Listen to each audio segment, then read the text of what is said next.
Voilà, bonjour à tous et bonjour à toutes.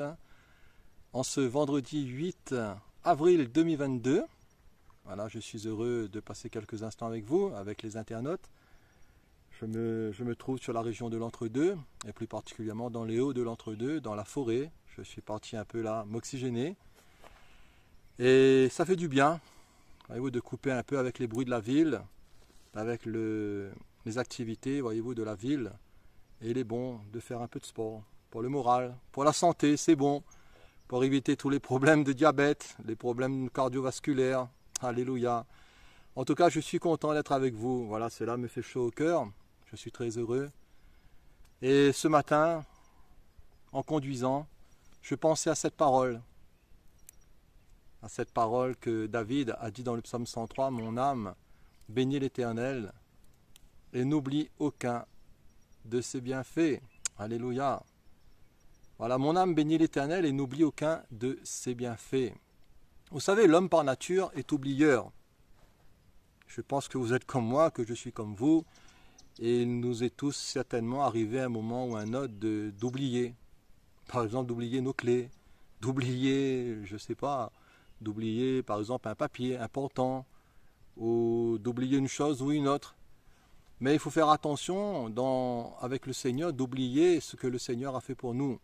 Et nous devons apprendre à repasser dans notre cœur les bienfaits de Dieu. Comme dira ce chant, compte les bienfaits de Dieu. Et tu verras en adorant combien ces bienfaits sont grands. Et je crois que les bienfaits de Dieu sont vraiment grands. Je ne sais pas pour vous, mais moi personnellement, le Seigneur m'a béni. Le Seigneur m'a fait grâce. J'étais là, voyez-vous, encore beaucoup plus jeune, à l'âge de 17 ans, j'ai rencontré l'Évangile. Et le Seigneur m'a préservé de bien des choses. Le Seigneur a changé ma vie. Le Seigneur m'a sauvé de mes péchés, il m'a fait grâce, il m'a délivré.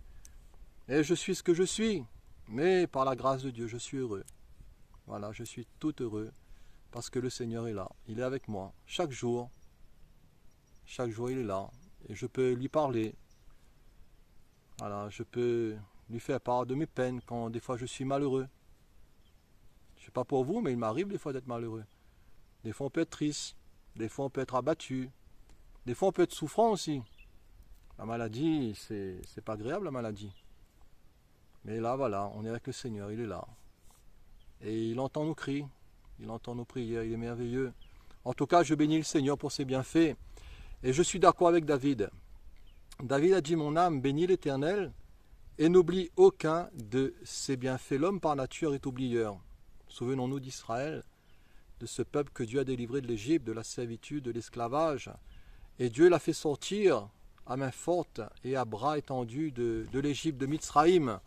Et Dieu a endurci le cœur de Pharaon. Dieu a posé la main sur l'Égypte et sur ce roi. Et voyez-vous, le Seigneur a tout pouvoir, même sur les grands de ce monde. C'est le Seigneur qui dirige, voyez-vous, même les affaires de ce monde. Et prions.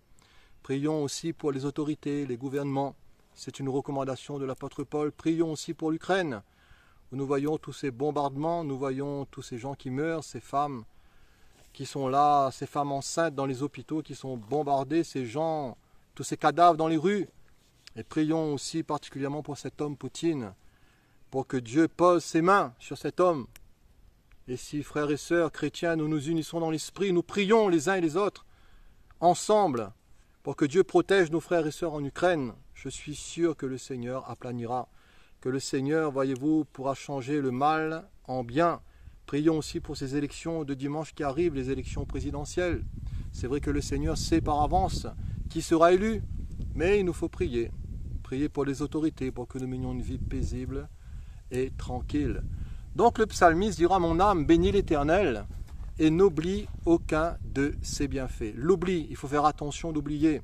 Donc Israël, quand il est sorti d'Égypte, Dieu a ouvert la mer.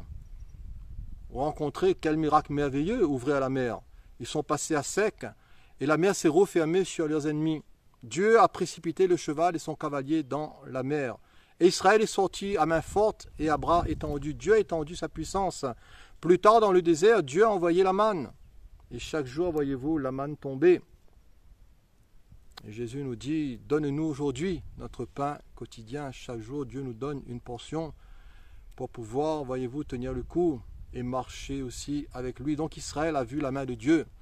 Mais Israël, dans sa marche au travers de la manne, des cailles que le Seigneur a envoyées et de bien d'autres miracles, l'eau aussi que le Seigneur a pourvu, Israël souvent régimbé, Israël souvent était ingrat, Israël souvent, voyez-vous, était rebelle, et ils avaient la nuque dure, et ils étaient, voyez-vous, aussi oublieurs.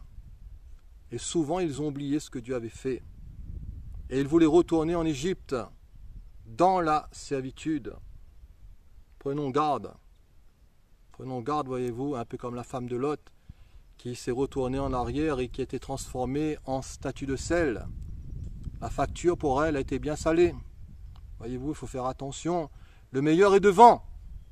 Je le crois, je crois que le meilleur est toujours devant, même si nous avons connu des hauts, des bas, des échecs, peut-être même des drames dans notre vie. Je me souviens de cet homme qui voulait se suicider. Je lui ai parlé de l'amour de Jésus.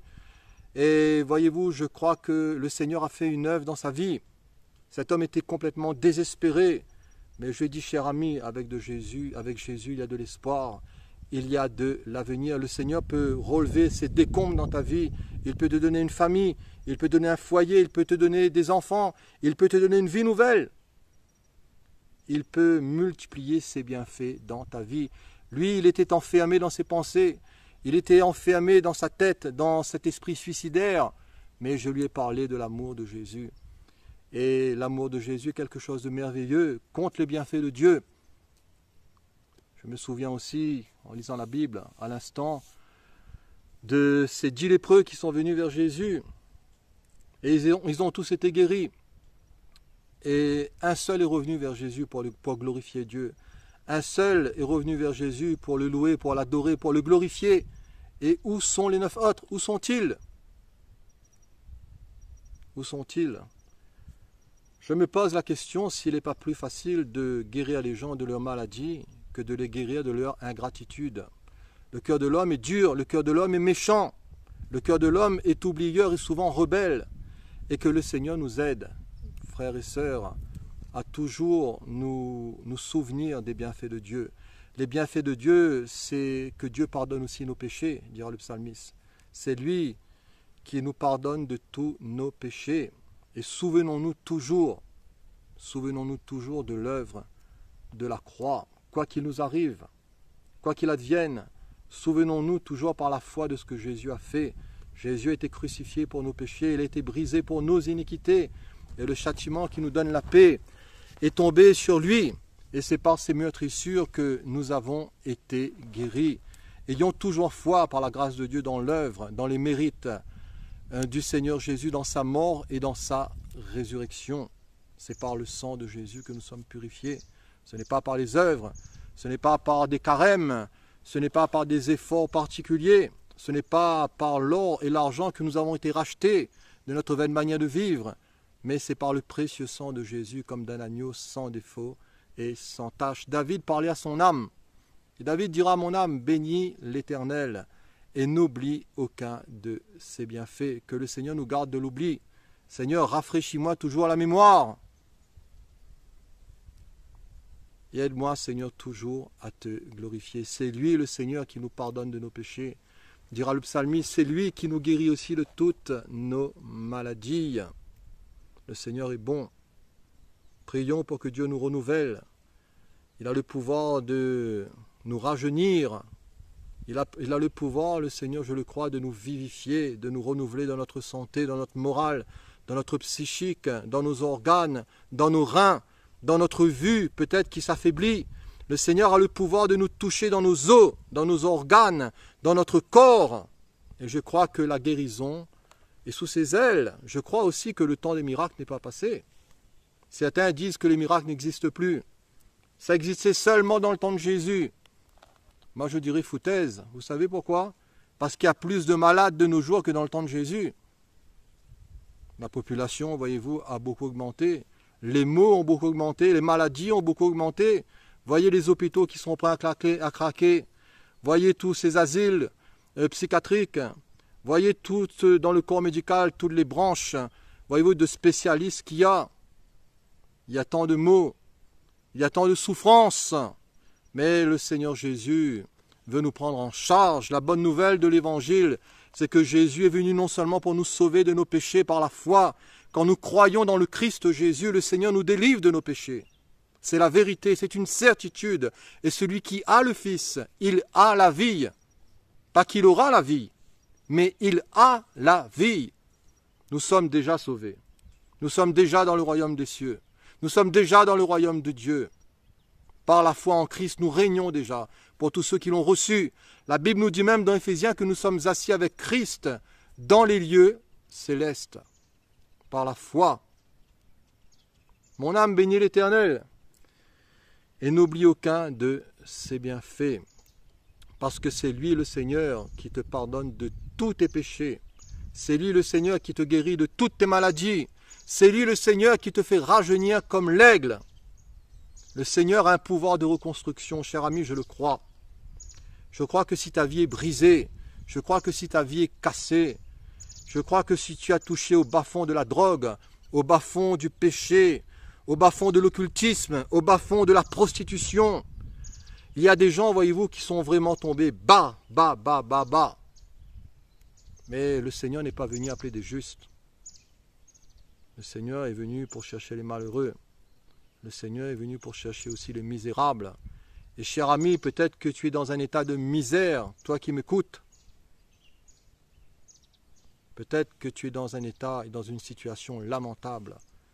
Mais la bonne nouvelle de l'Évangile, c'est que l'Esprit du Seigneur est sur le Christ. Il était envoyé pour libérer les captifs, pour délivrer les opprimés. Et le temps des miracles n'est pas passé. Le temps des miracles n'est pas passé. Confiance. Courage à toi qui m'écoutes. À vous, chers auditeurs. Voilà, je ne suis pas long. La vidéo, elle a fait pratiquement 12 minutes. Je suis en tout cas très heureux, voilà, d'avoir partagé ces quelques mots avec vous.